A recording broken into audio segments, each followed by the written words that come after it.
Mahavir Singh Phogat lives in the quiet village of Balali in Haryana, a region where wrestling is respected but not widely supported, especially for women. Years ago, Mahavir was a skilled wrestler himself. He competed with grit, earned state-level recognition, and dreamed of bringing a gold medal to India, but the weight of responsibility pulled him away from the mat. A stable government job replaced the wrestling pit. He married, settled down, and became a father. With each child born, he hoped for a son, someone to fulfill the dream he had to abandon. But fate had other plans. Daughter after daughter arrived. First Geeta, then Babita, followed by two more. The village offered sympathy. Relatives consoled him. Some even mocked him. In a deeply patriarchal society, having daughters was seen as a loss. Mahavir said little. He returned to work. But somewhere in him, the fire hadn't gone out. One day, everything changed. Two local boys were dragged to his doorstep, bruised and complaining. They had been beaten up by Geeta and Babita. Mahavir expected mischief, but when the details emerged, he listened more closely. The girls had intervened in a street harassment incident and used wrestling holds to bring down their tormentors. Mahavir didn't scold them. Instead, he sat with the information, quietly, measuring it. The very next day, before dawn, he woke them up. Their training began without explanation. Barefoot and confused, the girls ran laps through the fields. He made them do squats, push-ups, and core drills in the dust. They were used to school and housework, not this. Complaints followed. Resistance grew. Neighbors gossiped. But Mahavir remained unmoved. Every morning, he pushed harder. He cut their hair short to remove distractions, an act that shocked the village. He tailored wrestling shorts for them. He dug a pit in the yard and packed the dirt by hand, creating a crude but serviceable akara. At night, he studied wrestling manuals by lamplight. During the day, he drilled them in technique, stance, leverage, footwork, transitions. He corrected posture, repeated throws, pushed them to the edge. The girls hated it at first. They missed weddings, missed playtime, missed being children. But the routine began to take hold. As their bodies hardened, their movements sharpened. When Mahavir signed them up for local competitions against boys, they were laughed at. But they didn't just compete, they won.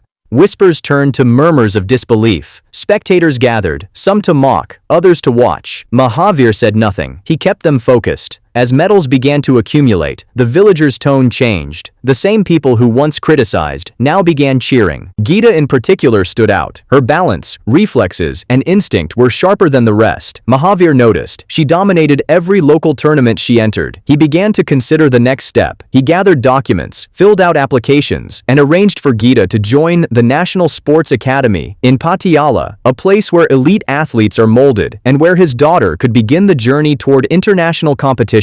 This would be the first time they'd separate. She would live under a new system, learn from new coaches, and face new challenges. Mahavir had trained her with discipline and rural grit, but now she would face something bigger than technique. A clash between tradition and modernity, between father and institution. The journey was far from over. After Geeta's historic win at the Commonwealth Games, the atmosphere at the Phogat household changed dramatically. The village that once mocked Mahavir's ambition for his daughters now embraced the idea of girls wrestling. Women and girls began approaching Mahavir, asking for training. Some even cut their hair short, symbolizing their commitment and defiance of traditional gender roles. Yet, beneath the newfound recognition lay deeper struggles.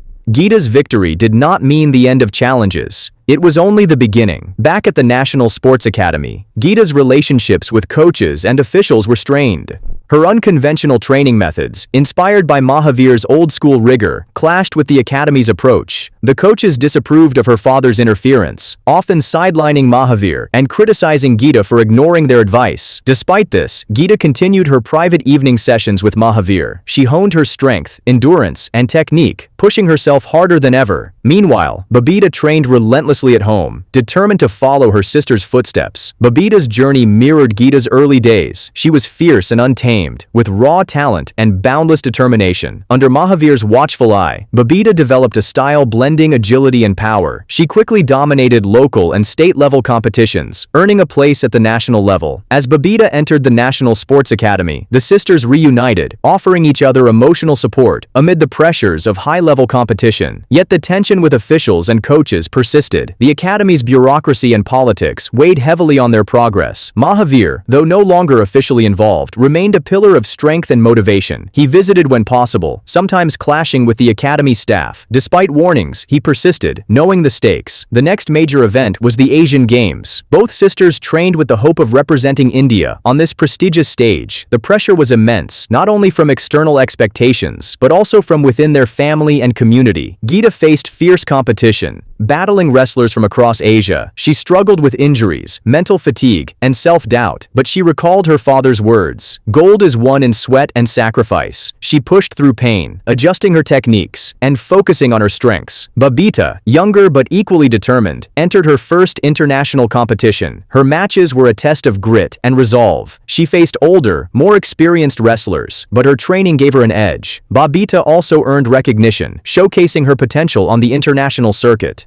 However, the journey was far from smooth. The sisters faced criticism for their unconventional methods and their father's continued involvement. Media coverage often focused on the novelty of girls wrestling in a conservative society, sometimes overshadowing their achievements. Mahavir's role remained complex. While the wrestling establishment saw him as an outsider disrupting their system, the girls viewed him as their guide, mentor, and source of strength. Back in Haryana, the ripple effect of their success inspired change. More girls enrolled in wrestling clubs. Parents who once opposed the idea now encouraged their daughters. The sport slowly began to shed its gender barriers. At home, Mahavir balanced pride with concern. He knew the path ahead would demand even greater sacrifices. Training intensified. Expectations soared. The sisters faced personal challenges too. Balancing education, family, and rigorous training schedules was exhausting. They dealt with injuries, societal scrutiny, and moments of doubt, yet their bond remained unbreakable. They supported each other through setbacks and celebrated victories together. As the 2012 London Olympics approached, the Phogat family's focus sharpened. This was the ultimate stage, a chance to bring true glory to India. Geeta and Babita prepared with unwavering dedication. Mahavir's old wrestling techniques were refined and adapted to modern standards. Diet, rest, and mental preparation became key aspects. At the Olympics, Geeta's matches were intense and tightly contested. Each opponent was formidable. The pressure was overwhelming, not just for medals, but for representing a nation's hopes and breaking stereotypes. Babita, though younger and less experienced, showed courage and skill. Her matches attracted attention, her style energetic and powerful. Though neither sister won gold, their performances resonated deeply. They had shattered ceilings and inspired millions. Back home, their achievements were celebrated with joy and pride. Mahavir's vision had been realized in ways he never imagined. His daughters stood not only as wrestlers, but as symbols of change in a conservative society. The story of Mahavir and his daughters was told and retold through news, documentaries, and the whispers of villagers. And, as the sun set over Haryana's fields, the legacy of their sweat, sacrifice, and struggle continued to grow. As the years passed, Mahavir's training of Geeta and Babita became even more intense and structured. Every morning before dawn, the girls were up and out in the cold, running along dusty paths and practicing wrestling techniques with relentless repetition. Mahavir was relentless, pushing them beyond pain, ignoring their protests and tears. He believed that to win at the highest levels, they needed discipline far beyond the average boy or girl in their village. The household was a mix of noise and tension. Their mother quietly supported Mahavir's vision, though often she worried about the toll it was taking on the girl's childhood. The sisters grew closer through shared struggle, but sometimes clashed under the pressure. Babita was naturally more flexible and quick to pick up techniques, while Geeta had raw power and stubbornness. Their brother, meanwhile, remained mostly in the background, uncertain about his place in this world, focused entirely on wrestling. In the village, opinions about Mahavir's training were divided. Some saw it as cruel and unnatural, forcing girls to become rough and masculine. Others admired his determination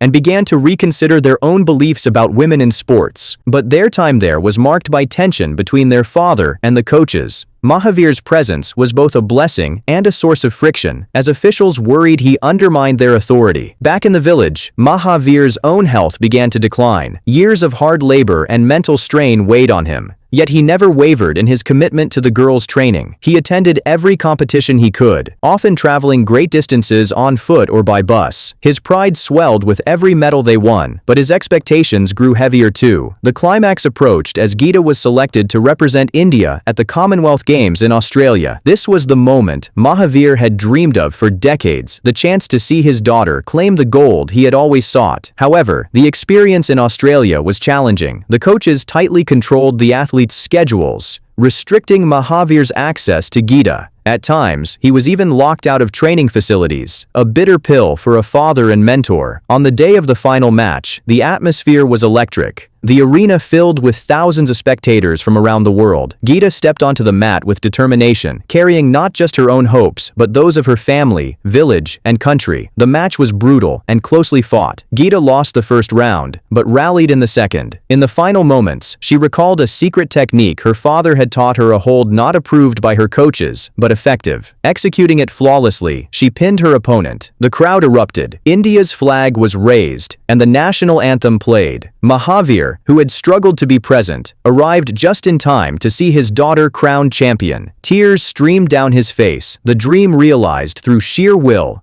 discipline, and love. Courage and relentless effort, they could overcome deeply ingrained social barriers and achieve greatness. Their success inspired a wave of change in their village and beyond. More families began encouraging their daughters to take up wrestling and other sports traditionally reserved for boys. Mahavir's dream had not only come true, it had sparked a movement. Girls with cropped hair and wrestling singlets became symbols of empowerment in Haryana and across India. Wrestling clubs saw a surge in female membership, and the government increased funding for women's sports programs. Despite all the fame and accolades, the family remained grounded. Mahavir, though proud, reminded his daughters that their journey was far from over. Gold is not the end, he often said. It is just the beginning. You must keep fighting, for yourselves and for every girl who dreams. As Babita and Geeta prepared for the next phase of their careers, they knew the road ahead would be filled with new challenges, intense competition, higher expectations, and the ongoing battle against societal prejudice. But with their father's guidance and the strength forged through years of hardship, they were ready to face whatever came next.